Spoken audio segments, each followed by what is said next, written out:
everybody. Welcome to Cigars and Syndication. I'm Robbie. I'm here with Jay.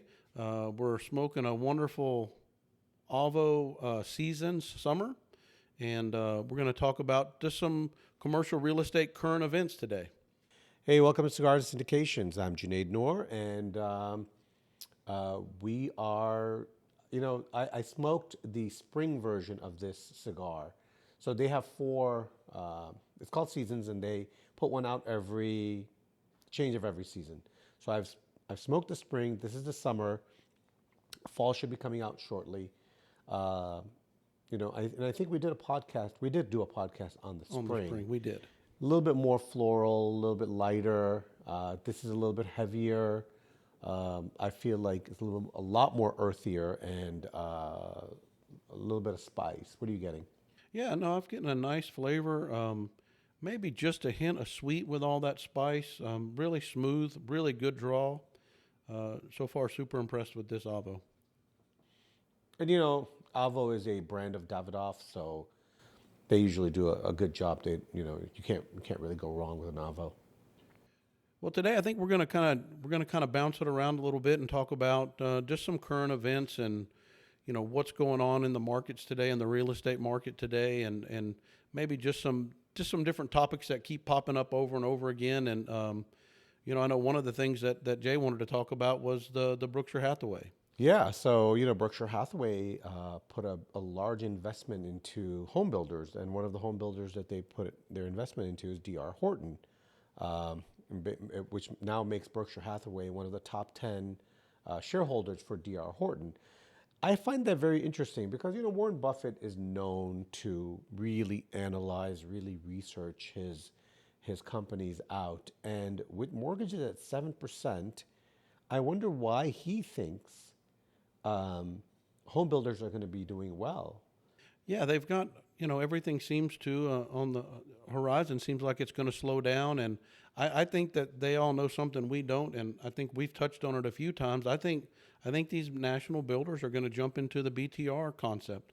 So D.R. Horton already has a BTR division, and they have a multifamily division. And I think that's kind of what Buffett is looking at, that because of the diversity of the different types of classes, property classes that they have, if houses are not being purchased at, currently the interest rate just went up above 7%. So if the houses are not being purchased at 7% interest rates, then where are people going to go? And I think the answer is going to be BTR and multifamily. I think the BTR really fills a gap between multifamily and home ownership, and it allows a family that wants the house but maybe doesn't have the down payment saved up, maybe doesn't have their credit right yet, and allows them to have the benefits of the home without maybe some of the maintenance. I know that a lot of these BTR communities are offering even the yard maintenance, trash pickup, everything is included, and so kind of a home ownership with training wheels. So you being the construction guy, why don't you explain a little bit of the similarities and differences between a regular multifamily property so that our audience can understand, and a BTR community? Yeah, I mean, Jay, some of the major differences are obviously these are mostly single family homes. I know some of the BTR communities are duplexes and even fourplexes, but for the most part, these each unit has a garage, has a yard, has some different things like that are more typical with home ownership. And when you go back more to the apartment style multifamily, you get 2 and 3, 4 floors, sometimes 4 floors when you get into the mid-rise concept. Maybe more common, amenities, and just a little bit closer living. Now, with BTRs, which stands for built to rent, right? So that means basically we're building houses so people can rent the houses, and you'll have an entire community of just rental homes. With BTR, if someone is looking for, what kind of a person or what kind of a demographic looks for a BTR versus multifamily as far as amenities go? Well, I think maybe a young family, multiple children, maybe they love pets, maybe they have dogs, they have cats, they need the yard. Those types of people, maybe they need the garage. Those types of families are probably more in line for a BTR type of concept over a multifamily, where I think maybe a true multifamily is going to attract young professionals, maybe just married couples, fiancés, things like that. Just trying to get started, and maybe these are a little bit more mature family units, that just don't quite have the financial means to pull it off. And with these interest rates, I think it really set people back quite a bit.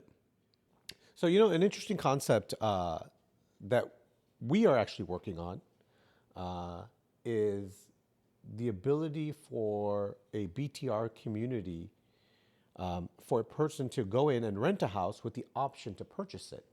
Yeah, and I think that's an amazing concept. I think, personally, I think that's something that'll take off and do really well. I haven't seen a lot of that concept out there yet, and I'm excited to get that out there. So basically, the way it works is that you move into a house with a yard and a garage in a development. It's a rental house, but part of your rent goes towards purchasing the house. So what happens is that you don't put a down payment, you're still renting the house, but a part of that rental amount is going towards the purchase of the house, and that can actually be used towards the down payment. So let's say you rent a house for 5 years, and in 5 years you've set aside, whatever that amount is, a percentage of the rent, and it could be a small percentage, it could be a large percentage. Sometimes people have good salaries, but they just don't have the down payment. Or sometimes people are just waiting for interest rates to go down. So, hey, you like this house, you want to buy it now, you have the option to be able to buy it within so many years and apply that percentage of payment towards your down payment. So that's already there. Yeah, no, I really like that concept. I think that a lot of people could benefit from that. They could move into their dream home today and wait for the interest rates to fall in 3 or 4 years, and then that might be an opportune time for them to close. Another concept that we had discussed in some of our development meetings was the big house concept. So why don't you go through what the big house is? Well, a lot of multifamily, multifamily concepts are starting to recognize, I think, that the BTR has its place, and they've come in and maybe they built a 4-story mid-rise, 300 units, but they have some more acreage, and they fill these with these big house concepts, which is similar to a BTR concept, that affords a garage, a little space, a yard, but they still get to enjoy the amenities of the apartment. Right, and that's one of the things that people should understand, that in the BTR, you don't necessarily have all the amenities that you have in the apartment. So, for example, you may have the dog park and you may have a clubhouse with a pool, but you may not have conference rooms and work areas for working from home. Obviously, because your own house, your own individual house is not, you're not sharing walls with anybody. It's not really connected with other people, with other homes, but you may not have all of the larger amenities that multifamily or the big house concepts offer. Right. The multifamily amenities are crazy right now. I mean, you have rock climbing walls, you have yoga studios, you have Amazon rooms, you have unlimited amount of amenities, a movie and theater rooms. And some of that's going to go away with the BTR. However, big house concept, you still get to enjoy those benefits. Yeah, and on the upside, in the BTR, you get your own house, you get a yard. Maintenance is usually for the yard is usually included. It's just a rental, right? So, other than day-to-day wear and tear, like changing your light bulb and changing your AC filters, you don't really have to do much. The company has maintenance people, just like in an apartment complex, where they come in and they do all the work for you, but yet you're still living in a house. And I think the BTR concept and a lot of maybe smaller investors, smaller broker type home buyers, they're going to be in positions where they maybe can't get rid of a home, and they be forced to put it up for rent, and they're going to have to rethink how they finish those homes out and how they capitalize on the rental market right now. So speaking of finishing out homes, for people who are, and we get this question a lot, that, well, if I'm buying a house and I'm buying an investment property, I'm going to flip it or I'm going to rent it out. Which is a better, how do I renovate the house on a flip versus a rental? And I know you've got a lot of experience in remodeling. Take us through that.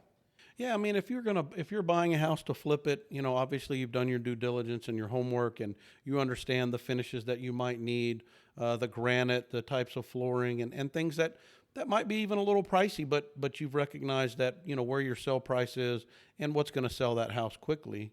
But now the market's changed, interest rates are up, and maybe you might have this property for a year, maybe 2 years, and you decided to rent it. Maybe you go in with some BCT flooring. Maybe you do a cheaper countertop. Maybe you do some more durable goods, to do well during the rental period. Well, the financial rule right now, and I was on a trip with some of my friends last week, um, and they are homeowners, and one of them said to me, you made a mistake selling your houses because rents are going up, and the financial rule is that in a inflationary market, assets go up in value. And so a lot of people are, if they have the holding power, they're flipping or they're converting houses for rental use, and also because rental demand is so high, they're converting it to rental use versus just buying it and flipping it. My strategy was a little bit different because we are getting into multifamily, and I did not want to deal with the headache of maintenance and rentals, tenants and things like that, where my houses were spread all over Houston rather than in a multifamily where everything is in one place. Yeah, and I think that kind of, we're talking about current events today, and I think, what's the Fed going to do with the interest rate? And I think they're not 100% sure, and I think they're getting a lot of mixed signals out there, and I think there's going to be a lot of pressure on them to make the right move. I mean, if you watch the Republican debate, every one of those candidates wants Jay Powell out. Even though Jay Powell was appointed by Donald Trump, a Republican, Joe Biden kept him in office, but every one of them want him out. And I think one of the reasons they want him out is because he's raising interest rates. There's no real other way to control inflation in this market right now, other than raising inflation. I mean, you can cut money, you can raise taxes. That'll slow down money supply. But no congressman wants to raise taxes. So, interest rates are the best thing to do. I just feel like he went a little too fast, whereas he should have slowly raised. But yeah, it's going to be interesting to see what happens because right now, the jobs numbers are coming in. We're getting mixed signals, right? So as of today, the unemployment numbers are good. Jobs are not really decreasing. If jobs don't decrease, people are still getting employed. They're getting money. They're going to go buy. Yeah, the spending is crazy. It's not really slowed very much. It seems like the employment staying very strong. The inflation is still a topic, but it seems to have flattened out. I don't know that it's a big monster anymore, but how do you get it to go down to their goal of 2 or 3%? On the other hand, Walmart announced today that they're not cutting salaries, but because supply is not constrained of people anymore, they will be paying less to new hires than they were previously paying. So there is going to be a slowdown somewhere along the line. It's just going to be a matter of when and when that, and again, the Fed, in order to cut inflation, depends on unemployment going up. So the more people lose jobs, the less they have to spend. And that constrains the demand, which will bring down prices. Well, I'm going to touch base on this Avo again. I'm really enjoying this. It's a smooth, lighter, medium, on the lighter side of medium smoke. The draw and the burn are exceptional. A really consistent, smooth flavor. I'm really liking this Avo. What are you thinking about it, Jay? No, I really do like the Savo as well. I think I like this better than the Spring Edition. Spring was a little bit milder, and if you like a milder smoke, it's good for you. But yeah, it's smoking really well. It's got a nice draw. It's got a nice nut. I get a nutty, earthy flavor still. A little bit of leather. But yeah, no, it's a great smoke. Yeah, I'm getting a lot of those same flavors, and this Avo Summer is a really good, well put together smoke. I was, thinking about, the current events and how they relate to everything. One of the things that you said in a previous podcast, in order for the interest rates and inflation and everything to get right, the GDP had to shrink. And, where do you think we stand in doing that? Because from all my indicators is they're still struggling to make that happen. No, the GDP is actually not shrinking. It's actually increasing, from what I understand.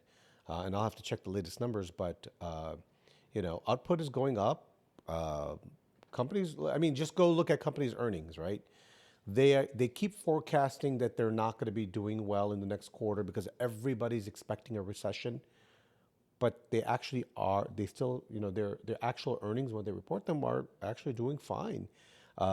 Goldman Sachs today cut their recession percentage to about 15% chance of getting a recession. They were much, much higher at the beginning of the year. And then, office space is another issue that we talked about where, there's a lot of empty office space and a lot of the companies are requiring their employees to start coming back to the offices. So that might start stabilizing a lot sooner than we expected. Well, and I don't know that it could come quick enough. I mean, I know we've touched on the topic of, a really large portion of these real estate loans are going to come to call in October. And the impact that's going to have and how they restructure these deals and handle this is going to, I think, have a huge impact on, whether we actually have a recession or not. Yeah, and one of the things, and I was talking to some of the bankers about this, and one of the things that they can possibly do is they're not going to be able to lower the interest rates because, the bank's borrowing rate right now is, the Fed fund rate right now is what, 4? Yeah, I think it's 4. It's 4. And so the banks can't lend at lower rates. They'll have to lend at higher rates. But what the banks can do is increase the amortization period. So instead of a 20-year amortization balloon due in 5 years, they'll do a 30-year or a 40-year amortization with a balloon due in 5 years. At the end of the day, the bank makes more money because the loan's going on for longer, and it may shrink the payments enough for some of these people to be able to make their payments. Well, Jay, I think we pretty much wrapped up the current events in commercial real estate. If anybody wants to jump on our website at albanyparkcapital.com, they can surely get on there and educate themselves and do some due diligence in any topic that we have on there. I think that it's definitely a little bit unstable grounds and maybe just some new territory that everybody's in right now in this market. So stay up on your current events and keep investing. Yeah, and thank you for joining us today. Follow us on, subscribe to our YouTube channel and follow us on our social media and our website, www.albanyparkcapital.com. Hit the resources tab. There's a bunch of articles for free. You can just read them and feel free to respond. Feel free to leave us some questions and pick up an Avo and you'll enjoy it. Have a good cigar and thanks for joining us.